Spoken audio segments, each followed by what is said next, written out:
Hello and welcome back to another episode of the Play Action Podcast presented by Warrior Student Media. I'm TJ Haws, joined with my great co-host, Caiden Bunting, once again. How you doing, Caiden? I'm good. How are you? I'm doing great, man.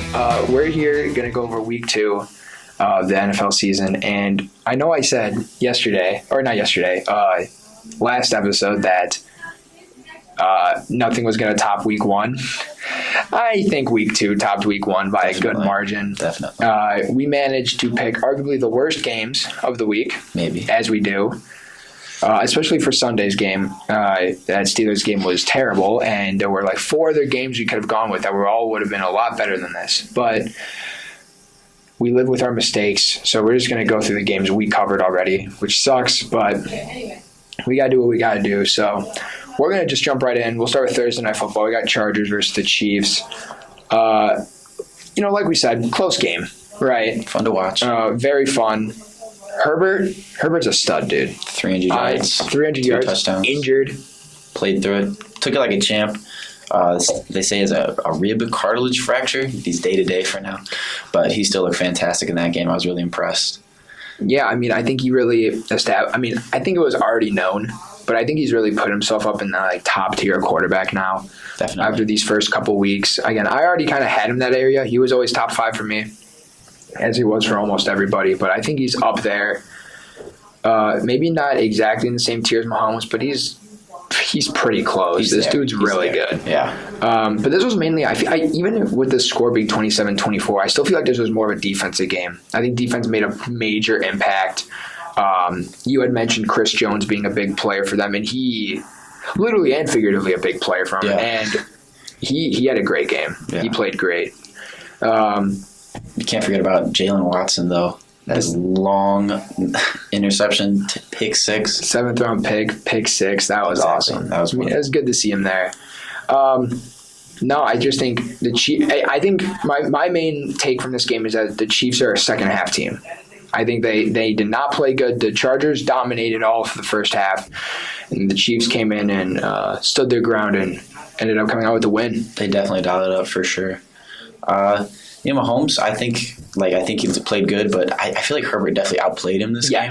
Most definitely. Mahomes is still an elite quarterback, but Herbert looked like the better quarterback today. I also think Clyde Edwards-Helaire, he had a decent game. I was happy to see him. He got 70 yards, something like that. He played really well. I was very shocked to see that. He hasn't had for being a first-round pick, he hasn't had a standout career so far, but it's looking like this year might be his breakout. After watching that game, he did play really well. But my thought process, I still think the Chargers are the best team in this division. It was a close game. Every game is by one possession difference. This is Herbert's first time losing an Arrowhead in his 3 years in the league. I don't know, man. I just think this Chargers team is more well-rounded, and I think they're the better team. I think Brandon Staley's time management is what screwed them over. Yeah, he's an aggressive coach, but I don't know. I like it. His defense runs well, but this was a good game. A great way to start off the week. Chiefs come out with the dub, 27-24. So we'll get into Patriots versus Steelers. One of the worst games I think I've ever watched this year. This was just a bad game. It was very boring. A very Trubisky performance from him, and a very Mac Jones performance out of him. They played decent. They each got a touchdown and interception.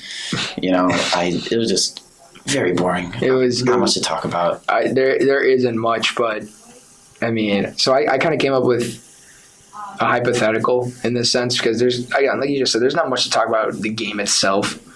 But do we think Mitch is the answer? Do we think he's the season-long guy, or even, dare I say, the franchise for the next handful of years? I want to hear your thoughts first. It's tough to say. I definitely don't look at Mitch as a franchise quarterback for sure. I spent his entire time he was in Chicago, I spent hating on him, and when he left, I wanted him to do good, but I don't see him doing anything special with the Steelers. I definitely think Kenny Pickett. I would definitely take him more as a franchise quarterback. He's younger. I think he's got a lot of potential in the league. So I definitely don't see Trubisky as the answer. Yeah, I don't know, man. It's just they were hyping him up so much this offseason. I was ecstatic when we signed him. I was like, we got a veteran quarterback. Thank God, we needed one. But he just hasn't shown enough yet. I mean, it's only 2 weeks. I'm going to give him more time before I fully judge him. But as of now, I'm not liking what I'm seeing. But I really think the issue is the play calling. Matt Canada is a terrible offensive coordinator, and he needs to be fired now. Second year with the job. A guy Ben Roethlisberger was a big fan of. He was the quarterback's coach prior. But he just sucks. He sucks. Yeah, it's tough to watch that offense work sometimes. Like I don't know what to fix. Right? There's so many issues on that team, on that offense. I think play calling is where you start. I see a lot of Steelers fans blaming Tomlin for it, where it's like you can't really blame. He's the head coach. I get it, but he doesn't call offensive plays, and I think that's where these issues start. I think bringing in a new offensive coordinator is a good way to bounce back, and then if that still doesn't work, then we know Trubisky probably isn't the guy. But speaking of the Patriots, or going to the Patriots rather, they were just a better team this week, right? Yeah. We picked this game, thought it was going to be a close matchup. I thought it was going to be higher scoring than this, but I guess, taking both defenses are good and there's bad play calling. I don't know why I expected a good game out of this one. I think the one standout might have been Nelson Aguilar. Mm-hmm. He had a really good game, 110 yards and a touchdown, a great touchdown. He's like probably the only standout player that I could see out there today. I think this is like his first 100-yard game in like 2 years or something. So good to see him. It's nice to see him coming back, playing well, and not against my team, but just in general, I guess. But I don't know, man. I don't know how I feel about New England or Pittsburgh anymore. I thought Pittsburgh was like a good average, slightly above average team, but if we're gonna play like this, I don't know, dude. Yeah, it's really interesting to see these like two like AFC Titans who have been like, well, not literally Titans, but like Titans of the AFC who've like spent a lot of time like being very good teams like on top of the league, and it's kind of interesting to see just the fall off of both teams. I can remember 4 or 5 years ago when like almost every AFC championship game was the Steelers and Patriots. Yeah. Granted, we lost almost all of them, and it sucks, but now with both of their franchise quarterbacks gone, obviously Brady and Big Ben. Now you got Trubisky and Mac Jones going at each other. It's like, I don't know, man. It's just that energy and that excitement for these games isn't there anymore. I just saw New England as another opponent, whereas normally I'd see them as, this is our chance to prove ourselves. Yeah. This was just like, oh no, we lost by 3 points. We need better play calling, and that's about it. But no, this was probably the worst game. Very boring experience. We could have gone with the Miami games, to a 6-touchdown game. That was incredible. That was awesome. But I don't know, man. We'll pick better games next time. We'll try our best. We'll stay away from the Steelers. Well, I hate to say it, but we might have to, and I understand. I'm okay with that. But we just finished talking about my team. Let's go into your team here. We got Sunday Night Football: Bears versus Packers. Give me your initial thoughts. This is your team. Well, what are you thinking? What was the final score? 24-10. 24-10. Yeah. All right. So it was like any Bears-Packers game. Bears, they get an early score, and like everyone's like, me including myself, are on top of the world. Like, this is our year. Bears are finally going to do it. This is our year. And it never is. It never is. It's so sad to watch this team play. I like Justin Fields, but he really struggled. 70 yards, 11 attempts with an interception.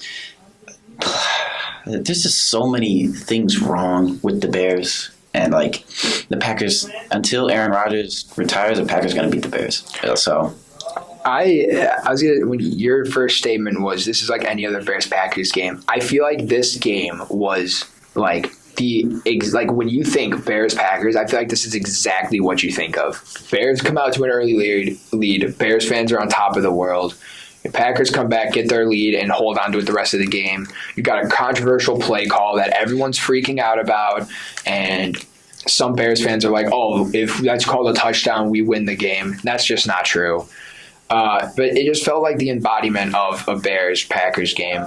Not super intense, not super high scoring. Packers kind of beating down on the Bears. It reminds me of like when like you're playing like video games with your little brother, and you like go easy on them and you let them win, and then they start bragging to you. and then they're like, okay, yeah, I can't let him brag to me anymore. And then you just kind of beat him down a little bit. Bears Packers are definitely the little brother. Yeah. Yes. They definitely are. Yeah. It's tough to see the good on this Bears team.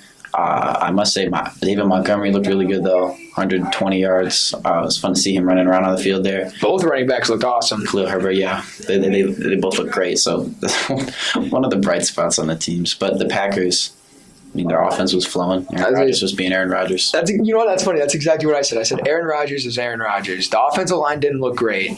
The receiving core isn't that good.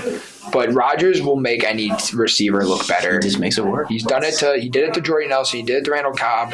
Did it to Devontae Adams. He turned Devontae Adams into who he is now. Yeah. But I don't know, man. I liked it a lot. But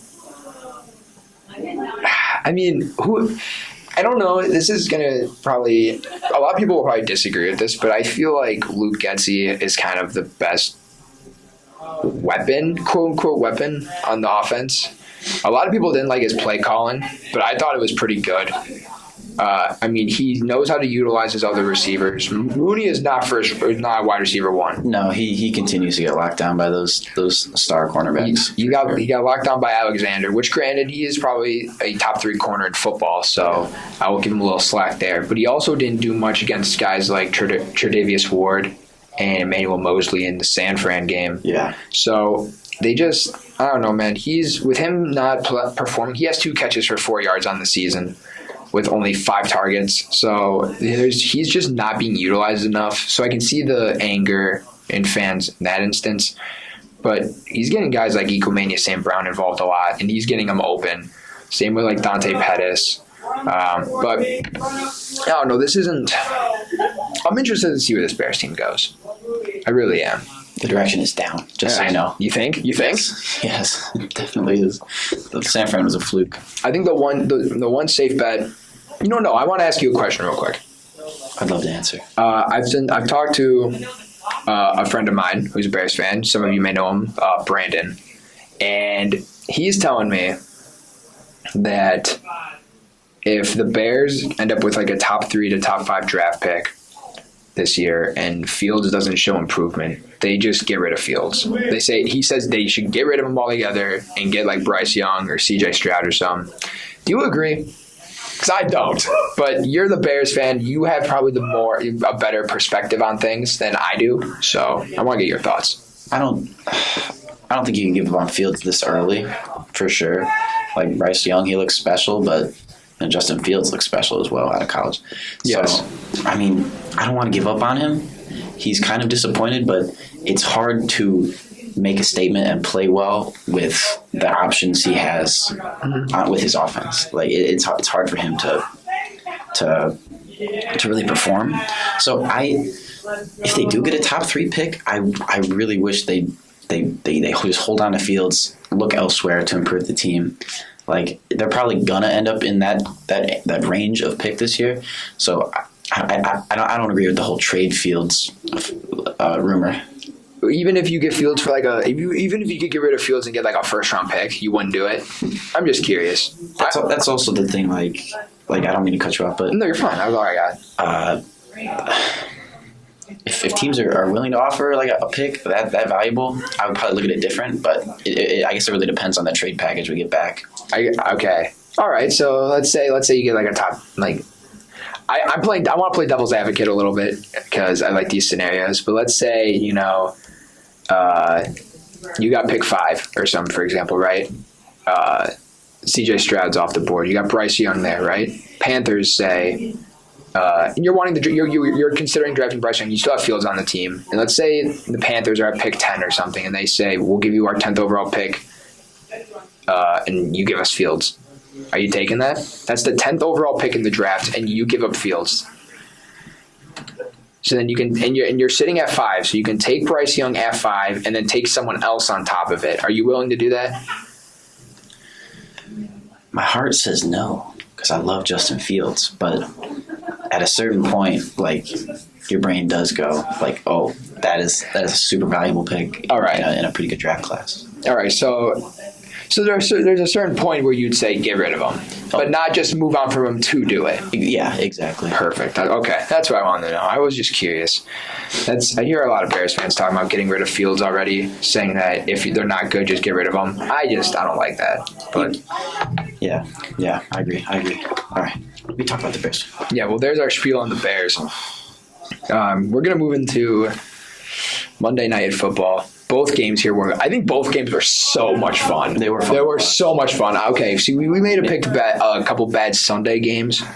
But we picked those Monday nights. We took the Monday night games, and it was awesome. We'll start with Tennessee and Buffalo. Dude, beat down. Bills are unstoppable. It seems like it really is. A lot of people took Bills as a Super Bowl pick, and people were like, "That's just basic. You're stupid." Yeah, but it's hard to say no to that. What team? Is there any team you could say that is even close to Buffalo right now? Any team? After the first 2 weeks of like manhandling these two teams, I can't say no. I can't say there's none. They just beat down on the reigning AFC first seed in the AFC last year and the reigning Super Bowl champions by what was the total score? It was like crazy 70. Like if you combine both, it's like 70 something to 17. Yeah. Like dude, oh my God! I don't even. I want to. What do you guys say? I got to get my thoughts together on this. This game was just. I've got so much. Yeah. So, yeah, it just goes to say Bills are inevitable. They're unstoppable. Josh Allen, 300 yards plus, 4 touchdowns. Also, Stephon Diggs was crazy. Killed me in fantasy. Oh, you want to talk about fantasy? I got something to say later. 148 yards, 3 touchdowns for him. Also, Jordan Poyer, Matt Milano each had interceptions on Tannehill. Titans' offense looked like they were spinning their wheels the whole night. Derrick Henry got stuffed. Didn't you were the one who said that Derrick Henry was kind of on that downhill, and I think you called it. Yeah. I'll give that to you, man.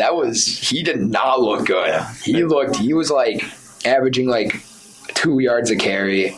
He did have a touchdown, but you'd expect Derrick Henry to get a touchdown. Yeah, it was like a goal line touchdown, and that was the only touchdown they scored. So yeah, only points. Yeah.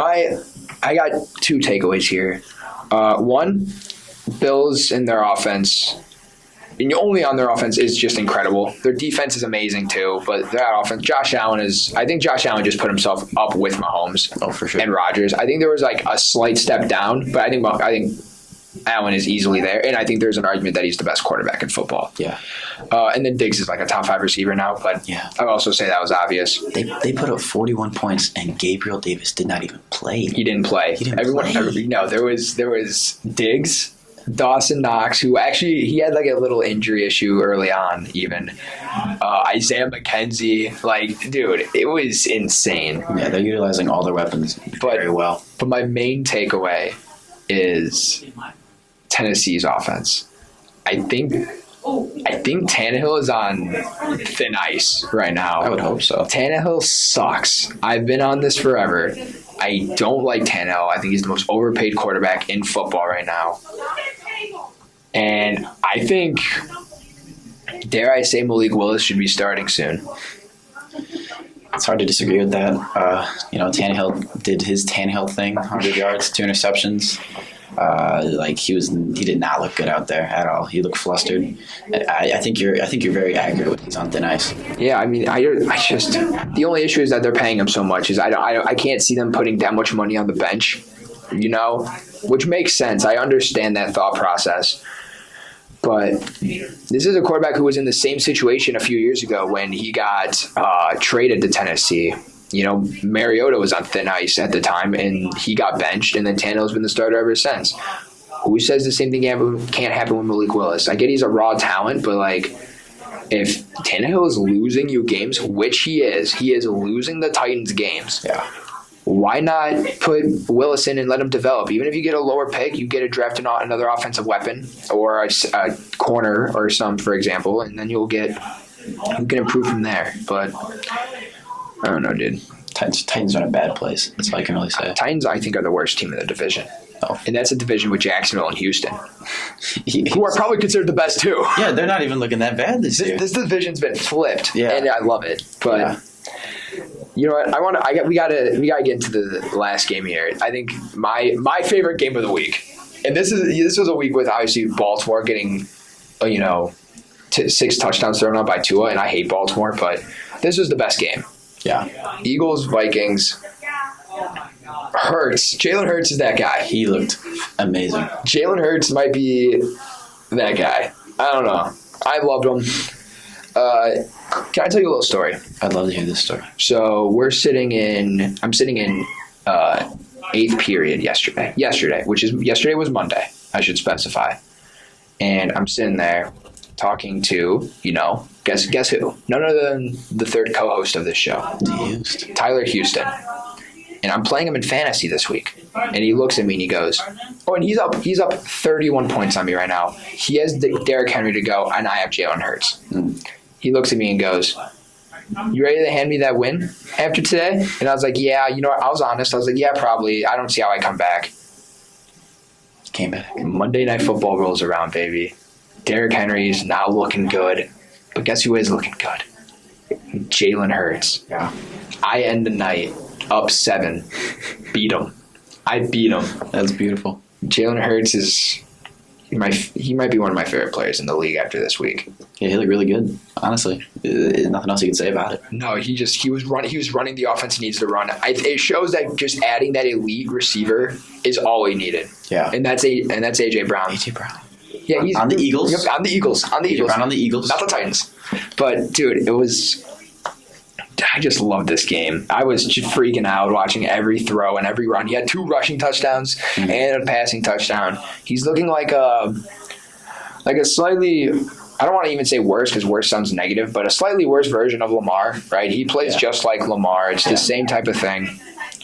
I think they win the division. Easily. Yeah. NFC East, they're easily winning that. I predicted Dallas before the season started, but the Dak injury. It's tough to say. I also underrated Philly. I love Philly, and I underrated them. I had them going like 9-8. I can see them winning like 12 games. Yeah. All right. I don't know. For sure. I mean, I don't know, dude. What do you got? I've been kind of talking a lot, so I gotta give it to you. It's fine. I enjoyed this game. I liked watching AJ Brown on the Eagles. On the Eagles, him and Devontae Smith, Quez Watkins all ended up with like 60+ yards. The receiving core looks wonderful. It also, does. Dallas Goedert, he showed up about 80 yards as well. That was wonderful to see. But I think the biggest thing was Darius Slay. Yes. He showed up. People were saying he'd fallen off, and he locked down. Yes. Yeah, 5 passes defended, 2 interceptions, both in the red zone. He looked great. Was on Jefferson's buttocks all night. Only allowed like 1 reception for 7 yards on him. I need my we all need our moments to shine here. I did say Darius Slay was the player to watch. And I think my point of emphasis for this Eagles defense was to stop Jefferson, and that's exactly what they did. Kirk has shown that he is nothing in prime time. He is nothing on Monday night. Isn't he something like 2-10? Yep, 2-10 now in prime on Monday Night Football, and it is incredible to see. But no, Jefferson I don't even think it's Jefferson's fault. I'm not knocking this against Justin Jefferson. I just think Darius Slay had an incredible game. He had 2 picks and what probably should have been like 4. He had a couple that were like really close and he didn't get a hold of. But this Eagles team is heading in the right direction. I could really see him like this give me another week of this type of play. I am not scared to put him as a Super Bowl contender. Really? I'm not. I am really close. But I also don't think that this is a knock on Minnesota. I still have really high hopes. I think this is an off game. I think they'll bounce back really well next week. I can't tell you. I forgot who they're playing right now. But if you want to look real quick, if you could, if you can hear the sound of the keyboard going. They have... Let's see.